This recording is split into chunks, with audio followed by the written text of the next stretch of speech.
Assalamualaikum warahmatullahi wabarakatuh. Kembali lagi bersama saya Razak Agung Jasena. Pada kesempatan kali ini saya akan menjelaskan tentang bab 4 dan bab 5 kerja praktik saya mengenai tugas khusus pada bab 4 dan kesimpulan dan saran pada bab 5.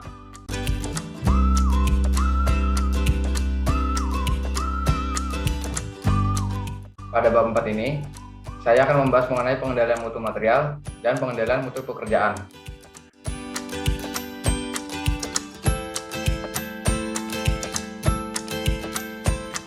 Pengendalian mutu material. Pada proyek konstruksi, kualitas pekerjaan yang baik salah satunya yaitu dipengaruhi oleh bahan atau material yang telah memenuhi standar yang telah ditetapkan. Pengendalian mutu mencakup monitoring material atau bahan serta pekerjaan, mencari masalah teknis, dan mengurangi perubahan-perubahan yang tidak perlu. Pengendalian mutu material meliputi pengujian di lapangan dan di laboratorium. Yang pertama, pengendalian mutu material pada beton. Pada proyek konstruksi, pengujian beton dilakukan di lapangan dan di laboratorium. Pengujian ini dilakukan untuk memastikan bahwa beton yang didatangkan dari batching plant memiliki nilai workability yang sesuai dengan yang sudah direncanakan. Pengujian di lapangan dilakukan dengan cara pengujian SLAM. Sedangkan pengujian di laboratorium dengan cara pengambilan sampel dari beton ready mix dan kemudian akan dilakukan uji tekan di laboratorium untuk memastikan bahwa beton tersebut memiliki mutu yang sesuai dengan yang sudah direncanakan. Pengujian SLAM. SLAM merupakan tinggi dari adukan dalam kerucut terpancung terhadap tinggi dari adukan setelah cetakan diambil. SLAM merupakan pedoman yang digunakan untuk mengetahui tingkat kelecekan suatu adukan beton. Semakin tinggi tingkat kekenyalan, maka semakin mudah pengerjaannya karena memiliki nilai workability yang tinggi. Bila tidak terjadi crumbling atau collapse, maka SLAM terindikasi kelembutan.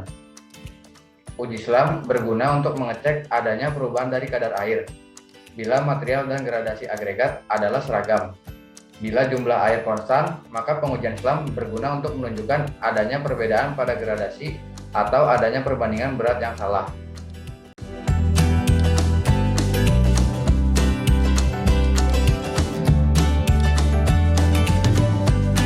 Berikut adalah langkah-langkah pengujian SLAM.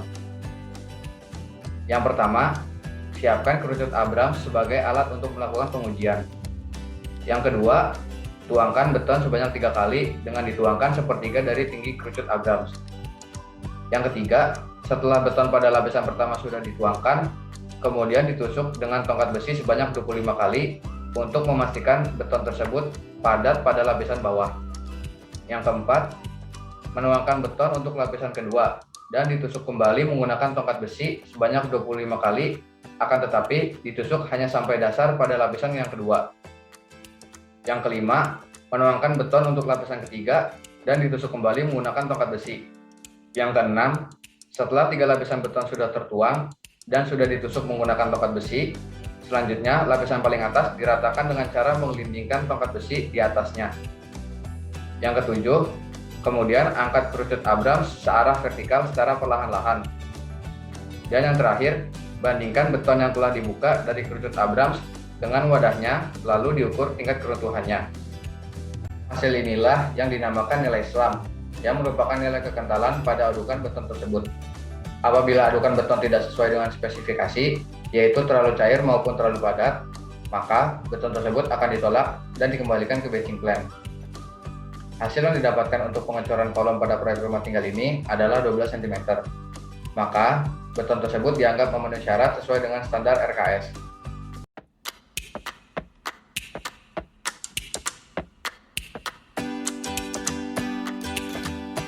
Pengujian laboratorium. Pengujian laboratorium yaitu pengujian kuat tekan beton. Kuat tekan beton adalah beban persatuan luas yang menyebabkan benda uji beton hancur bila dibebani dengan gaya tekan tertentu yang dihasilkan oleh mesin tekan di laboratorium. Kekuatan tekan merupakan salah satu kinerja beton. Nilai kekuatan beton dapat diketahui dengan melakukan pengujian kuat tekan terhadap benda uji silinder maupun kubus dengan mengambil sampel dari truk mixer, yaitu umur beton 28 hari. Dengan cara dibebani dengan gaya tekan sampai mencapai beban maksimum. Beban maksimum yang didapat dari hasil pengujian dengan menggunakan alat compression testing machine. Pengujian ini dilakukan oleh PT Semindo Gemilang selaku penyedia beton pada proyek rumah tinggal ini.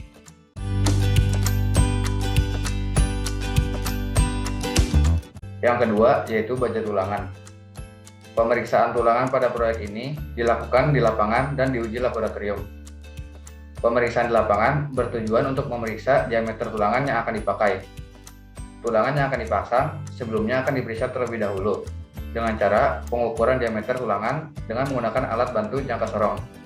Selain itu, pemeriksaan pada tulangan ini juga meliputi pengamatan untuk warna tulangan, karena jika ada perubahan akibat korosi, dapat menurunkan mutu dari besi tulangan itu sendiri. Pengujian di laboratorium dilakukan untuk uji tarik dan uji tekuk besi tulangan. Spesifikasi besi tulangan yang dipakai pada proyek ini yaitu dengan mutu BJTD 40. Pengujian dilakukan terhadap sampel tulangan dengan menggunakan bantuan alat mesin uji tarik sehingga didapatkan data tegangan leleh maupun tegangan putus dari besi tulangan tersebut.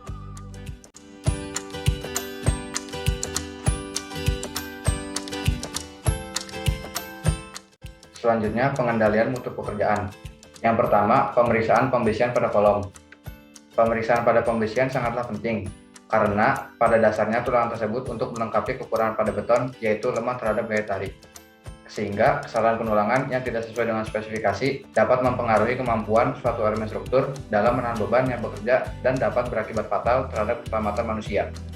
Dilakukan pemeriksaan sebelum tahap pengecoran bertujuan untuk dapat memperbaiki kesalahan dan ketidaksesuaian yang tidak sesuai dengan spesifikasi. Pada tahap ini, yang pertama kali akan dimulai dengan pemeriksaan diameter tulangan. Kemudian akan dilanjutkan dengan jumlah tulangan dengan cara menyamakan data spesifikasi dengan pekerjaan yang ada di lapangan. Jarak senggang pada kolom juga perlu diperhatikan, serta overlapping dan juga ikatan bendrat. Selanjutnya, pemeriksaan bekisting pada kolom. Pemeriksaan bekisting meliputi pemeriksaan terhadap dimensi bekisting itu sendiri. Karena dimensi bekisting itu sendiri nantinya yang akan menjadi tebal selimut kolom. Kemudian, ketegakan bekisting dan juga kekuatan bekisting itu sendiri perlu diperhatikan. Karena pada saat nanti proses pengecoran berlangsung, bekisting tersebut harus mampu menahan volume beton yang tertuang pada kolom. Bekisting harus mampu berada tetap pada posisinya ketika menahan volume beton yang tertuang, sehingga dimensi, posisi, dan ketegakan kolom yang sedang dikerjakan tidak akan berubah. Pemeriksaan ini dilakukan dengan cara menggunakan water pass untuk mengetahui letak dan ketegakan posisi bekisting itu sendiri.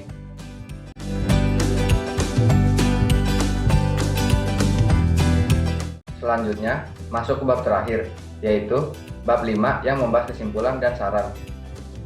Kesimpulan dari video 1, kedua, dan terakhir, yaitu yang pertama, penentuan titik-titik as kolom harus dilakukan dengan tepat, sebab jika salah dalam menentukan titik, maka dapat mengakibatkan perubahan titik pada komponen struktur yang lainnya. Yang kedua, mutu material yang digunakan yaitu dengan mutu beton K300, sesuai dengan standar ketentuan yang berlaku yang berkaitan dengan desain struktur bangunan. Yang ketiga, baja tulangan yang digunakan dalam perencanaan kolom di rumah tinggal ini menggunakan baja ulir diameter 19 mm untuk tulangan utama dan diameter 10 mm untuk sengkangnya. Yang keempat, alat dan bahan yang digunakan sesuai dengan secara teknis yang sudah ditentukan dengan sesuai metode pelaksanaan. Yang kelima, pemeriksaan tulangan sangat penting untuk mengetahui apakah ukuran sudah sesuai dan juga letak posisi tulangan yang sudah sesuai dengan gambar kerja. Yang keenam, pengendalian mutu material perlu dilakukan untuk memeriksa apakah mutu material tersebut sudah sesuai dengan perencanaan. Jika tidak, akan segera diperbaiki agar sesuai dengan yang sudah direncanakan. Sedangkan sarannya adalah yang pertama, proses pengawasan yang ketat sangat diperlukan demi kelancaran pelaksanaan proyek. Dengan pengawasan yang ketat akan meminimalkan maupun mencegah kesalahan dalam pelaksanaan. Yang kedua, kesadaran akan pentingnya alat pelindung diri bagi para pekerja perlu ditingkatkan kembali untuk meminimalisir kecelakaan kerja yang terjadi.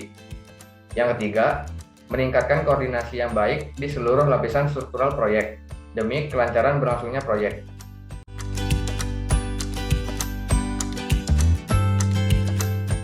Sekian video presentasi kerja praktek saya. Maaf jika ada kesalahan dan kekurangan.